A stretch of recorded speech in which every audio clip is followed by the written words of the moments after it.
नमस्कार सर्वांना, श्री स्वामी समर्थ। 4 नोव्हेंबर या दिवशी आहे वैकुंठ चतुर्दशी। तर याला हरिहर भेट असेही म्हणतात। हरी म्हणजे विष्णू आणि हर म्हणजे महादेव।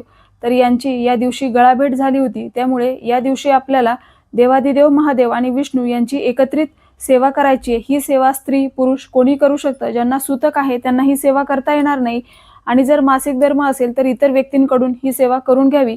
तर आता ही सेवा आपल्याला रात्री 12ला करायची आहे, म्हणजे 4 नोव्हेंबरच्या रात्री 12ला ही सेवा करायची आहे।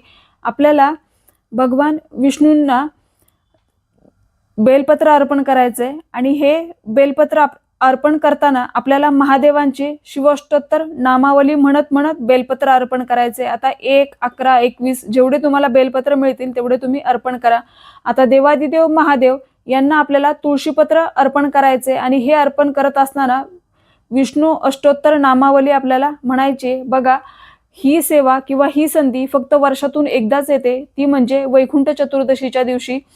ही सेवा आपल्याला रात्री 12ला करायची आहे। भगवान शंकरांच्या पिंडीवर कधीही तुळशीपत्र अर्पण केलं जात नाही, फक्त याच दिवशी ते केलं जातं। आणि महादेवांना जसं तुळशीपत्र अर्पण केलं जात नाही, तसंच विष्णूंना कधीही बेलपत्र अर्पण केलं जात नाही, फक्त ते याच दिवशी केलं जातं। त्यामुळे वर्षातून एकदाच येणारा हा दिवस आहे, तर या दिवशी आपल्याला ही सेवा करायची आहे।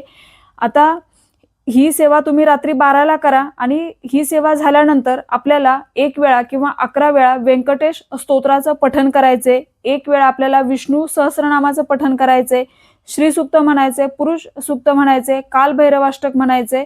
तर ही सेवा आपल्याला आवर्जून करायची आहे, आणि जेवढा आपल्याला महादेवांचा जप करता येईल, श्री शिवाय नमस्तुभ्यम, नमः शिवाय किंवा ओम नमः शिवाय, यापैकी कोणत्याही मंत्राचा तुम्ही जप करू शकता 108 वेळा, किंवा जेवढा तुम्हाला जास्तीत जास्त करता येईल तेवढा आपल्याला या दिवशी याचा जप करायचा आहे। कारण या दिवशी हरिहर भेट झाली होती, या दोघांचीही गळाभेट या दिवशी झाली होती, त्यामुळे ही सेवा करा।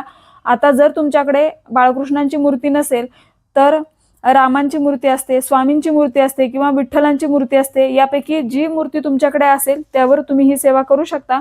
पण ही संधी आपल्याला वाया जाऊ द्यायची नाहीये, कारण ही संधी फक्त वर्षातून एकदाच येते। वैकुंठ चतुर्थी आहे 4 नोव्हेंबरला, तर या दिवशी ही सेवा नक्कीच करा। याने खूप सारे फायदे होतात, जे आपल्या नशिबात नाही ते आपल्याला या सेवेने मिळतं। तर ही रात्री 12ची सेवा नक्की करा। सर्वांना श्री स्वामी समर्थ।